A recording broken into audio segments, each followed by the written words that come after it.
Friends, welcome to optimistic studies. Optimistic studies में आप सभी का स्वागत है। आज हम मैथ्स देखने जा रहे हैं, मैथ्स स्टार्ट कर रहे हैं हम, और मैथ्स का आज हमारा लेक्चर नंबर 1 है।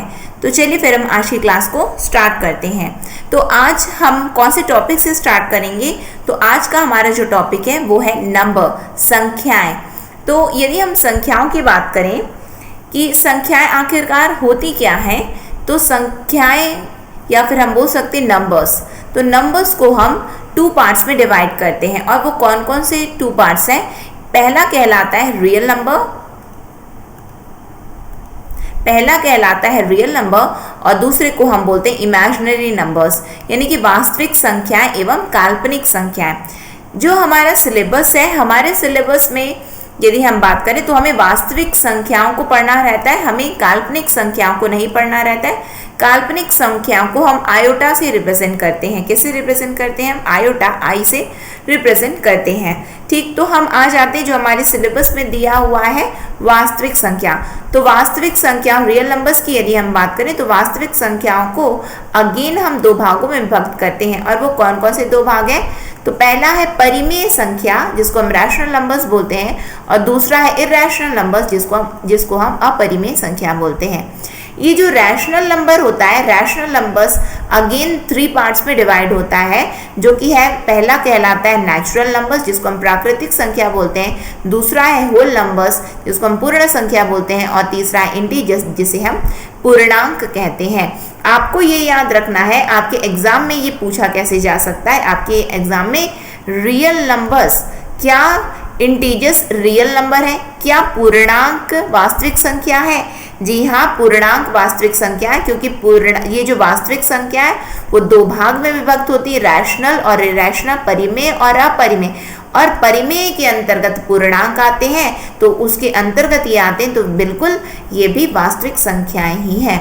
इस तरीके से प्रश्न बनते हैं। तो यहाँ पे आप लोगों को ये चार्ट को आप लोग याद रखना, जैसे यहाँ से, क्योंकि मैक्सिमम क्वेश्चंस आए हुए हैं एग्जाम में, तो ये चीज़ को आप लोगों को देखना है। मैक्सिमम मतलब कि ऐसा नहीं कि बिल्कुल नहीं आए हैं, यहाँ से क्वेश्चन बनते हैं, हर साल बनते हैं। ठीक, आगे बढ़ते हैं हम लोग। इतनी चीज़ें आप लोगों को क्लियर हो गई होंगी।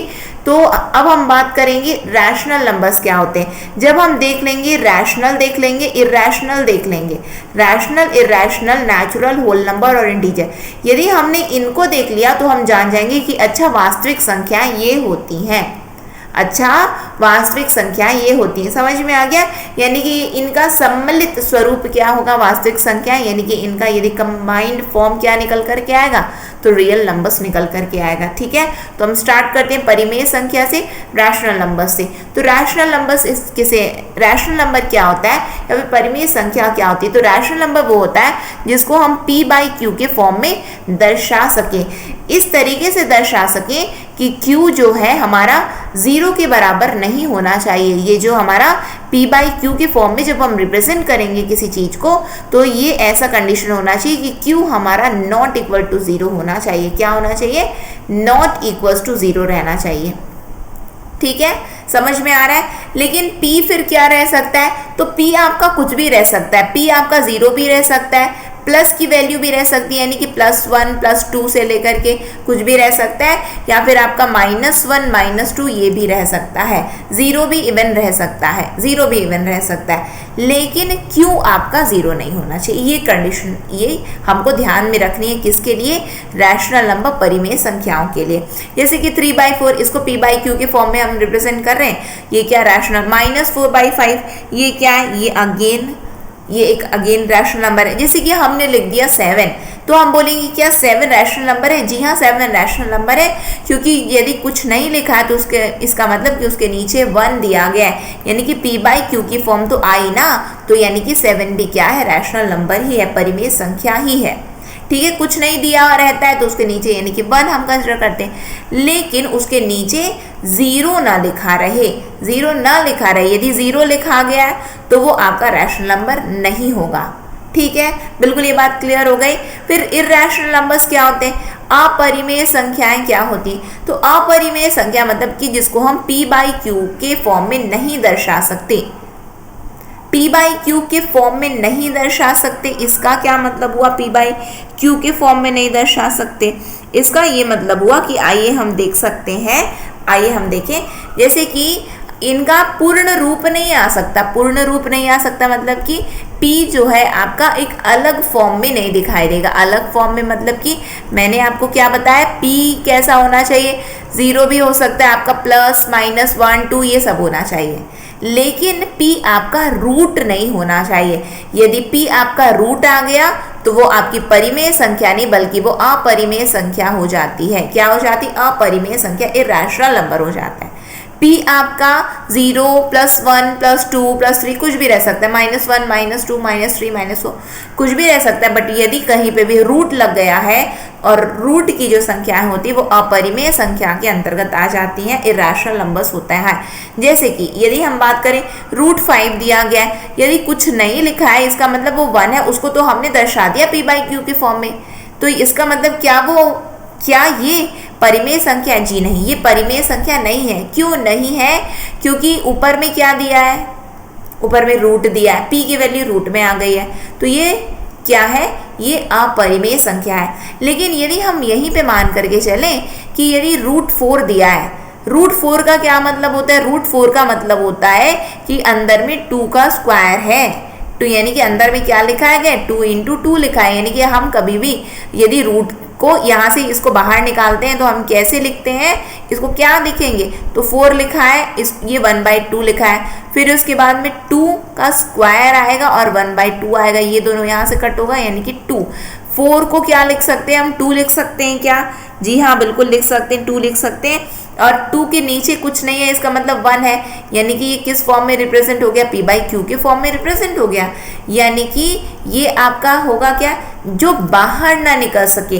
√5 आप निकालिए √5 जो है, यानी कि वहां पे वो वैल्यू वो क्या आ रही है, वो √7 हो गया, √11 हो गया, √13 हो गया, तो ये वाली संख्या अपरिमेय की श्रेणी में जाती है, इरैशनल नंबर्स ये कहलाते हैं। यदि आपकी ये क्या है, जैसे कि √4 √9, तो ये सभी संख्या क्या होंगी, परिमेय संख्या होंगी, P/Q के फॉर्म में वो रिप्रेजेंट हो चुकी हैं क्योंकि, ठीक है। फिर जैसे कि यदि हम मान करके चले पाई, तो पाई का आप देखिए, यदि पाई लिखा है, यदि केवल पाई लिखा है तो पाई क्या है आपका, अपरिमेय है, इरैशनल है, ये अपरिमेय। यदि पाई का मान क्या होता है, 22/7 होता है ना, यानी कि P/Q के फॉर्म में वो रिप्रेजेंट हो गया है, तो वो क्या हो जाएगा, वो परिमेय हो जाएगा, रैशनल हो जाएगा। लेकिन जब पाई आप लिखोगे तो वो इरैशनल होगा, वो अपरिमेय संख्या होगी। ये एक इम्पॉर्टेंट फैक्ट है जो कि आप लोगों को याद रखना है, ठीक है, समझ में आया। आगे बढ़े हम लोग, अब हम आ जाते हैं, हमने क्या देखा था कि रियल नंबर्स, फिर उसके बाद रैशनल हुआ और इरैशनल हुआ, दोनों को हमने देख लिया। अब रैशनल्स को 3 भागों में विभक्त किया गया, कौन कौन से, प्राकृत संख्या नेचुरल नंबर्स, पूर्ण संख्या होल नंबर्स, इंटीजर्स पूर्णांक। तो उसके अंतर्गत हम पहले देखते हैं नेचुरल नंबर्स क्या होते हैं हमारे, क्या नेचुरल नंबर्स को हम यहाँ पे देखने जा रहे हैं, ठीक है। यदि हम नेचुरल नंबर्स की बात करेंगे तो क्या होता है नेचुरल नंबर, नेचुरल नंबर्स यदि प्राकृतिक संख्या मतलब कि जो 1 से प्रारंभ होते हैं, कहाँ से प्रारंभ होते हैं, 1 से प्रारंभ होकर के अनंत तक जाते हैं, इन्फिनिटी तक जाते हैं। कंडीशन ये होती है जो 1 से प्रारंभ हुआ, यानी कि ये क्या है, ये धनात्मक है, पॉजिटिव है। पॉजिटिव क्या है, positive integers are natural numbers, यानी कि जो हमारे धनात्मक पूर्णांक होते हैं वो क्या होते हैं, वो प्राकृत संख्या होती है। ये चीज आप लोग याद रखना, जो धनात्मक पूर्णांक होगा, ये पूर्णांक है ना इंटीजर्स, जो धनात्मक पूर्णांक है वो क्या होगा, नेचुरल नंबर्स। यानी कि यहाँ पे हमें ये चीज को याद रखना है कि पूर्णांक फिर क्या होता है, ये भी तो आ सकता है ना सवाल हमारे मन में, उसको भी देख लेंगे कि पूर्णांक क्या होता है, लेकिन धीरे धीरे करके देखते हैं ना तो ज़्यादा अच्छा रहे। तो हम प्राकृत संख्या की बात करेंगे, नेचुरल नंबर्स की यदि हम बात करें तो स्टार्ट कहाँ से होगा, 1 से जो प्रारंभ होता, बस ऐसे याद करना, 1 से जो प्रारंभ हुआ। पूर्ण क्या होता है, होल नंबर्स क्या होता है, जो 0 से प्रारंभ होगा, 0 1 2 से लेकर के अनंत तक जाते हैं, वो क्या होते हैं, वो पूर्ण संख्याएं कहलाती हैं। क्या कहलाती, पूर्ण संख्याएं, होल नंबर्स। अंतर यही होता है, जो प्राकृत संख्या होती हैं वो 1 से प्रारंभ होकर के अनंत तक जाती हैं, और जो पूर्ण संख्याएं होती हैं, जो होल नंबर्स होते हैं, वो 0 से प्रारंभ होकर के अनंत तक जाते हैं। ये अक्सर हमें कंफ्यूजन होता है, यहाँ पे हम भूल जाते हैं, लेकिन हम तो नहीं भूलेंगे। बोलो हम कैसे नहीं भूलेंगे? क्योंकि हम ये देख रहे हैं कि ये नेचुरल नंबर्स और होल नंबर, नेचुरल और होल नंबर। फिर इसको देखो, ये ऐसे बना है ना, इसको थोड़ा सा ऐसे कर देंगे तो 0 बन रहा है क्या? W को हमने ऐसे बनाया, ऐसे घुमा दो ना तो 0 बन जाए, ऐसा घुमाओ कि 0 बन जाए, यानी कि वो 0 होल पूर्ण है। या फिर ऐसे भी याद कर सकते हो, पूर्ण है। तो ये ना देख रहे हो, ना में 0 बना है तो बस वहां से 0 याद कर लेना। प्राकृत देखोगे तो कहीं पे भी दिख रहा है क्या? प्राकृतिक संख्या जो होती है, जो नेचुरल नंबर, 0 तो नहीं बन रहा है। तो पूर्ण को याद करने के लिए ये याद करना, अच्छा लिखावट में शून्य जैसे बन रहा है, W शून्य जैसे बन रहा है, 0 आ रहा है तो वो 0 है। ये हम भूल जाते हैं, इसीलिए मैं आप लोगों को बता दे रही हूँ यहाँ पे। फिर हम पूर्णांक की बात करें तो पूर्णांक के लिए आपको ये याद रखना है, जितनी भी पूर्ण संख्याएं होती है, पूर्ण संख्या मतलब कि 0 से प्रारंभ होंगी, प्राकृत संख्या मतलब कि 1 आ जाएगा। तो चाहे आप पूर्ण बोलिए, चाहे प्राकृत, पूर्ण बोल देंगे तो 0 भी सम्मिलित है, प्राकृत बोलेंगे तो 1 से प्रारंभ हुआ। तो इंटीजर्स क्या होते हैं, पूर्णांक क्या होते हैं? पूर्ण संख्याएं, प्राकृत संख्याएं एवं ऋणात्मक संख्याएं भी इसके अंतर्गत आती हैं। ऋणात्मक संख्या मतलब नेगेटिव वैल्यू भी आ जाती है, नेगेटिव। अब यहाँ पे देखो, पूर्णांक को क्या हम ऐसे लिख सकते हैं, 0 +-1 +-2 से लेकर के अनंत तक आया क्या? यहाँ पे ये हमने देख लिया, यानी कि ये धनात्मक है, ये ऋणात्मक है, पॉजिटिव्स भी आ रहे, नेगेटिव भी आ रहे, साथ में 0 भी आ रहा है। तो यानी कि ये तो सभी चीज को सम्मिलित कर लिया, ये तो सभी चीजों को सम्मिलित कर लिया कि नहीं? इसमें तो नेचुरल्स भी आ गए, होल भी आ गया, और साथ में वो पॉजिटिव भी आया, साथ में नेगेटिव भी आ गया। तो ये चीज को आप लोगों को याद रखना है, ठीक है। यदि आप लोगों को ये चीज समझ में आ गई है तो ये क्वेश्चन को चलिए हम सॉल्व करते हैं। ये क्वेश्चन को हम सॉल्व करते हैं। 0 क्या है आपसे पूछा जा रहा है, बताइए 0 क्या है? प्राकृत संख्या है, पूर्ण संख्या है, पूर्णांक है, या B और C दोनों है? बताइए तो 0 क्या है यहाँ पे? तो 0 अभी जस्ट मैंने आपको क्या बताया कि पूर्णांक क्या होते हैं। तो पूर्णांक मतलब कि उसके अंतर्गत पूर्ण संख्याएं भी आ गई, होल नंबर्स भी आ गए, फिर उसके में प्राकृत संख्या भी होगी, नेचुरल नंबर्स भी होते हैं, साथ में इसमें ऋणात्मक भी आते हैं, यानी कि नेगेटिव वैल्यूज भी आती हैं। क्या होती है? नेगेटिव वैल्यूज भी आती हैं। 0 पूछा गया है ना, तो 0 मतलब कि होल नंबर्स, तो 0 होल नंबर्स भी होते हैं और 0 क्या होते हैं? इंटीजर्स भी होते हैं, यानी कि B और C दोनों है, यानी कि ऑप्शन नंबर D हमारा यहाँ पे करेक्ट आंसर बनेगा कि नहीं? Option number D। ठीक, अब ये बताओ कि -15 क्या है? वही सेम ऑप्शन है, प्राकृत संख्या है, पूर्ण संख्या है, पूर्णांक है, या उपरोक्त में से कोई नहीं है, नेचुरल है, होल है, इंटीजर्स है, या नन ऑफ द अबव। बताओ तो -15 क्या है? तो -15 हमने ये देखा ऋणात्मक। पूर्ण संख्या, यदि प्राकृत संख्याओं की यदि हम बात करेंगे तो उसमें तो पॉजिटिव वैल्यू आती, पूर्ण की बात करेंगे तो 0 आता है, बट नेगेटिव नहीं आता है। 0 जरूर आता है लेकिन नेगेटिव नहीं आता, नेगेटिव 0 के बाद में पॉजिटिव पूरा स्टार्ट हो जाता है। तो माइनस दिया गया है, माइनस तो किस में आ जाता है? माइनस भी आता है, 0 भी आता है, पॉजिटिव भी आता है, किस में? पूर्णांक में, यानी कि -15 दिया है, यानी कि ऑप्शन नंबर C हमारा यहाँ पे करेक्ट आंसर निकलेगा। चीजें क्लियर है? अब तक जो हमने पढ़ा, क्या चीजें समझ में आ रही हैं आप लोगों को? आगे बढ़े हम लोग। फिर उसके बाद में आगे हम देखते हैं कि इवन नंबर्स क्या होते हैं, सम संख्याएं क्या होती हैं। तो सम संख्याएं क्या होती है? इवन नंबर्स वो होते हैं दैट आर डिविजिबल बाय 2, जिसे हम 2 से विभाजित कर दें उसे ही हम सम संख्याएं बोलेंगे, उसे ही हम सम संख्याएं बोलते हैं। जैसे कि हम एक एग्जाम्पल के रूप में कंसिडर करते हैं 18 को 2 से विभाजित करने पर क्या आएगा कि 2 9 18 होता है। यानी कि हमने ये देखा कि यहाँ पे ये पूर्ण रूपेण विभाजित हो गया, यानी कि यहाँ पे रिमाइंडर, यहाँ पे हमारा शेषफल कितना बचा है? 0 है। शेषफल यहाँ पे 0 है, यानी कि पूर्णतः विभाजित है। जो संख्याएं 2 से पूर्णतः विभाजित होती हैं, which are completely divisible by 2 are termed as even number. जो पूर्णतः 2 से विभाजित हो जाए उन्हें ही हम सम संख्याएं कहेंगे, उन्हें ही हम सम संख्या। यदि हम यहीं पे 21 ले लें तो 21 को 2 10 20 होता है, शेषफल 1 बचा है, यानी कि ये क्या है, पूर्ण नहीं है, सॉरी ये सम नहीं है, मैंने पूर्ण गलती से कह दिया,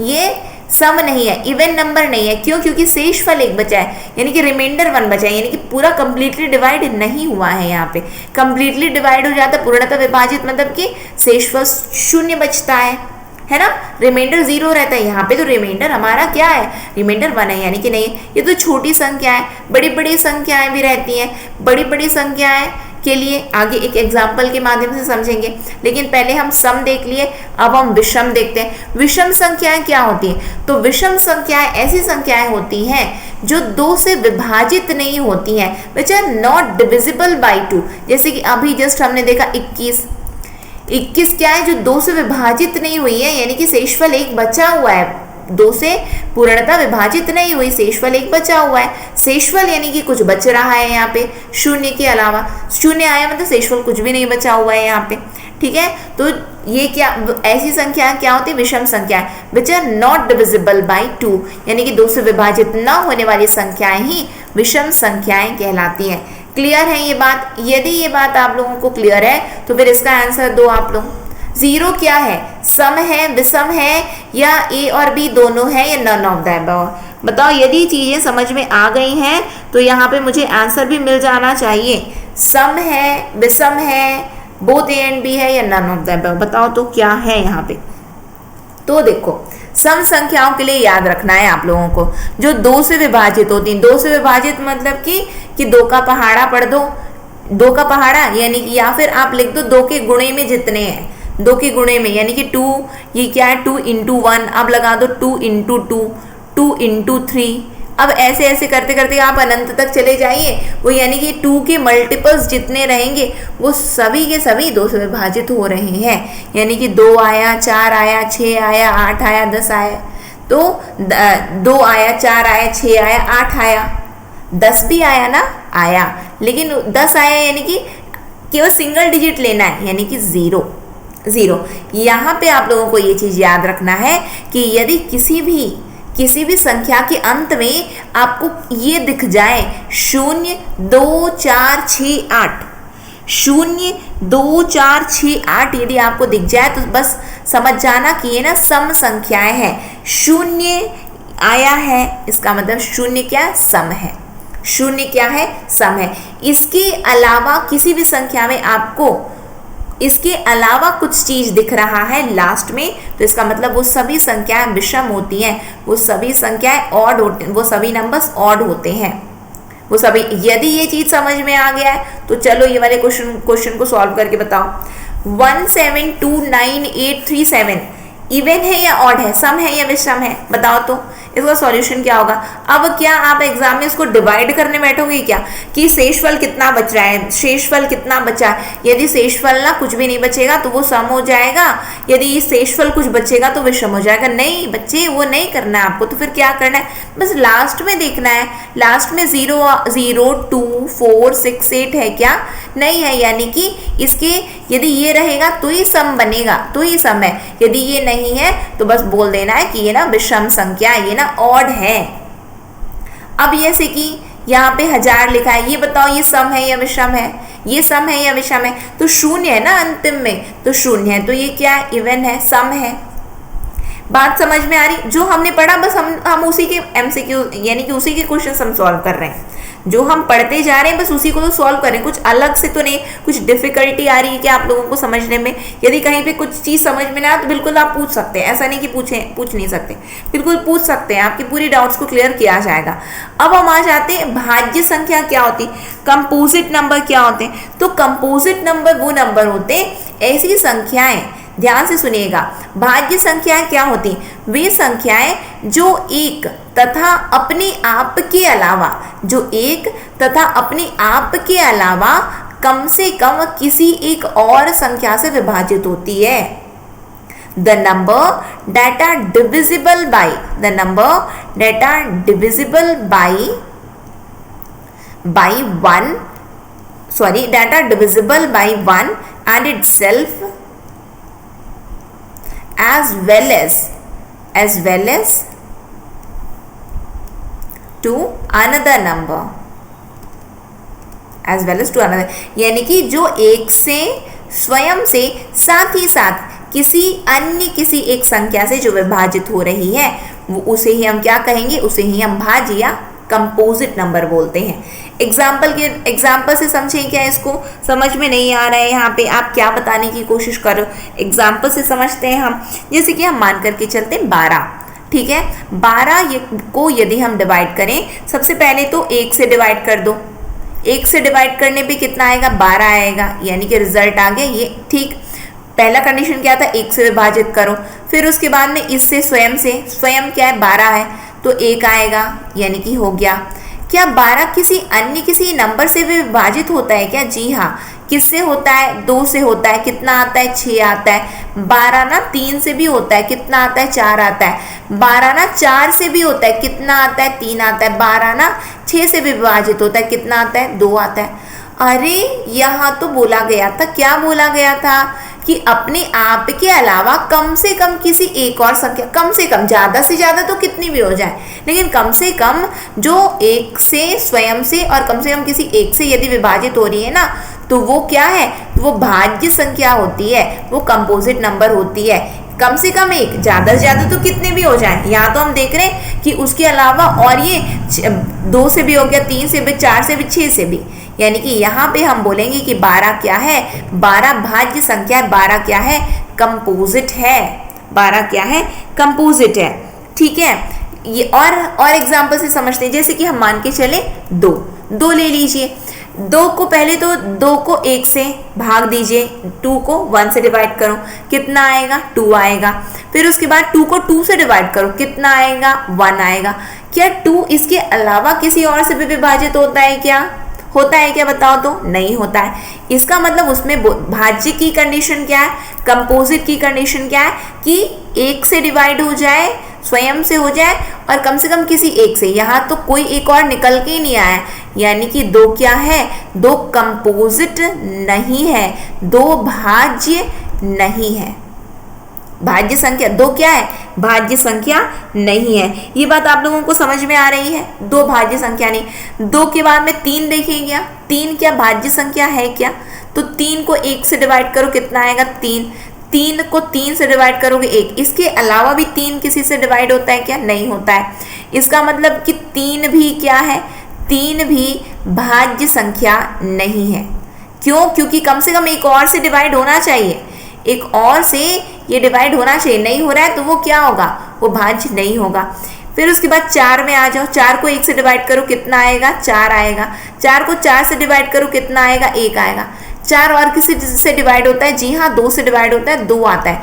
यानी कि 1 से भी हमने डिवाइड किया, फिर उसके बाद उससे खुद से डिवाइड किया गया और कम से कम किसी एक से यहाँ पे डिवाइड किया गया, यानी कि हम बोल सकते हैं कि 4 क्या है, 4 भाज्य है, 4 कंपोजिट है। एक चीज नोट पॉइंट बना करके लिख लीजिए कि 4 क्या है, तो 4 सबसे छोटी भाज्य संख्या होती है। 4 क्या है, सबसे छोटी भाज्य संख्या है। क्यों? क्योंकि यदि आप देखोगे सबसे छोटा, तो आप कंसिडर करने चलोगे कि सबसे छोटा हम तो देखेंगे कि 1 को कंसिडर कर लोगे आप, तो 0 को कंसिडर, 0 के लिए कंडीशन 1 है।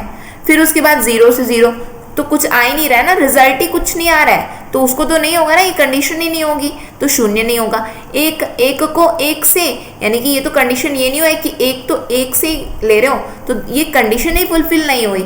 1 से डिवाइड करना है, यानी कि ये दोनों को तो आप ले ही नहीं सकते हो ना, ये तो ले ही नहीं सकते। तो हमने 2 को देखा जो कि नहीं है, हमने 3 को देखा जो कि नहीं है, फिर हम 4 में आए तो हमें पता चला कि ये 1 से भी भाग जा रही है, यानी कि 1 से भी ये डिवाइड हो जा रहा है, स्वयं से भी डिवाइड हो रहा है, यानी कि 4 से भी डिवाइड हो रहा है, साथ ही साथ एक और संख्या है, एक और नंबर है जो कि है 2।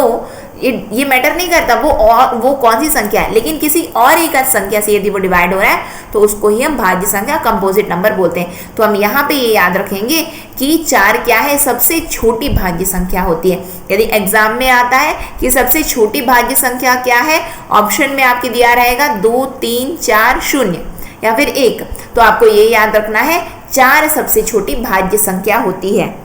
क्लियर है, ये बात समझ में आ गया। स्मॉलेस्ट कंपोजिट नंबर है, स्मॉलेस्ट कंपोजिट नंबर क्या है, 4 है।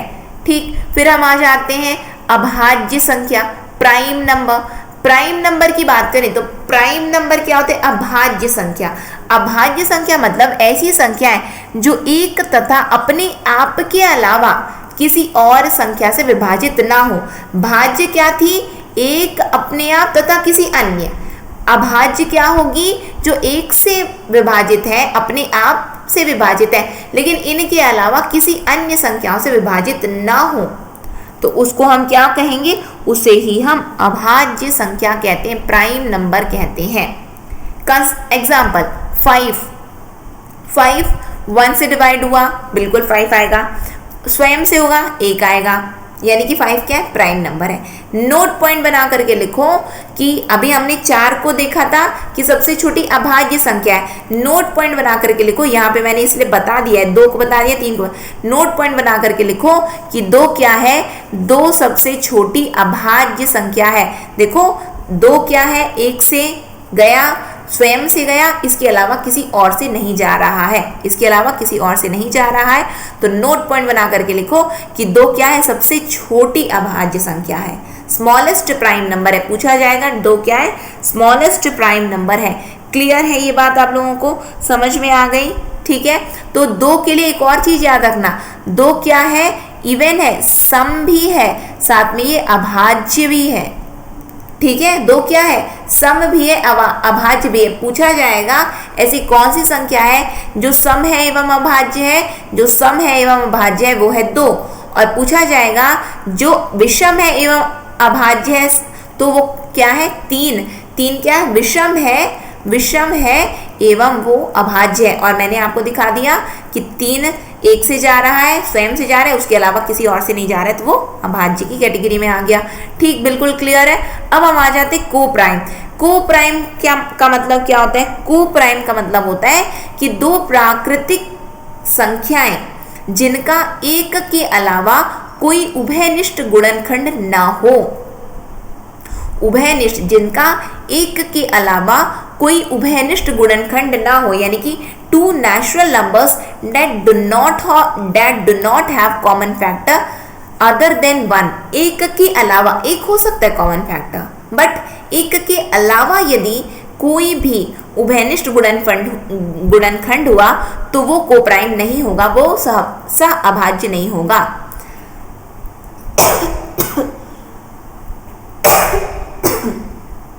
यदि क्या बताया गया है, 2 प्राकृतिक संख्याएं जिनके एक के अलावा कोई उभयनिष्ठ गुणनखंड ना हो तभी वो कोप्राइम होगा, तभी वो सह अभाज्य होगा। यदि ये कंडीशन फुलफिल नहीं होती तो हम नहीं बोलेंगे कि वो कोप्राइम है। एग्जाम्पल से समझते हैं इसको कि क्या बताया जा रहा है। हम कंसिडर करते हैं जैसे कि कोई प्राकृतिक संख्या ले लेते हैं, 2 ले लेते हैं, 4 ले लेते हैं। ठीक है, 2 4 लेते हैं प्राकृतिक संख्या। अब इसको यदि हम बात करें कि इसको हम कैसे लिख सकते हैं, तो इसको हम ऐसे लिख सकते हैं, क्या 2 लिख सकते हैं, 4 को हम कैसे लिख सकते हैं, 2 × 2 लिख सकते हैं क्या, हाँ जी हाँ बिल्कुल लिख सकते हैं। इसमें कॉमन निकाल सकते हैं क्या, 2 को कॉमन निकाल देते हैं हम। 2 को कॉमन निकालने पर क्या आएगा, 1 आएगा और 2 आएगा, 1 आया 2 आया, यानी कि यहाँ पे हम देख रहे हैं यहाँ पे उभयनिष्ठ गुणनखंड क्या है, यानी कि कॉमन फैक्टर 2 है, यानी कि हम इसको क्या बोल देंगे कि ये क्या है, ये कोप्राइम नहीं है, यह सह अभाज्य नहीं है, यह सह अभाज्य नहीं है। तो फिर सह अभाज्य होता क्या है, सह अभाज्य की यदि हम बात करें, जैसे कि हमने 3 ले लिया, 19 ले लिया। ठीक, 3 और 19 को आप कैसे लिख सकते हो, आप इसको केवल ऐसे लिख सकते हो क्या, इसके अलावा भी कोई लिखने का तरीका है क्या, नहीं है। 1 को आप बाहर निकाल तो 3 आएगा, 19 आएगा। यहाँ पे कॉमन फैक्टर 1 आ रहा है, कॉमन फैक्टर 1 आया, यानी कि उभयनिष्ठ गुणनखंड 1 आया है। तो यहाँ पे हम बोल सकते हैं कि ये क्या है, ये कोप्राइम है, यह सह अभाज्य है। क्या है ये, सह अभाज्य है यहाँ पे ये। तो इस तरीके से यदि कोई भी संख्या निकल करके आती है, कोप्राइम के लिए कंडीशन क्या है कि 2 प्राकृतिक संख्याएं जिनका एक के अलावा कोई, एक हो सकता है, एक के अलावा कोई उभयनिष्ठ गुणनखंड ना हो, तब तो हम बोलेंगे कि वो कोप्राइम है। यदि एक के अलावा कोई उभयनिष्ठ गुणनखंड कॉमन फैक्टर आ रहा है तो वो कोप्राइम की कैटेगरी में नहीं आता है। क्लियर है ये बात? तो ये था, हमने क्या देखा, हमने नंबर को देखा है। ठीक है, तो फिर ये क्लास को हम यहीं पे एंड करेंगे, नेक्स्ट सेशन में फिर मिलेंगे। आशा है आप सभी को समझ में आया होगा।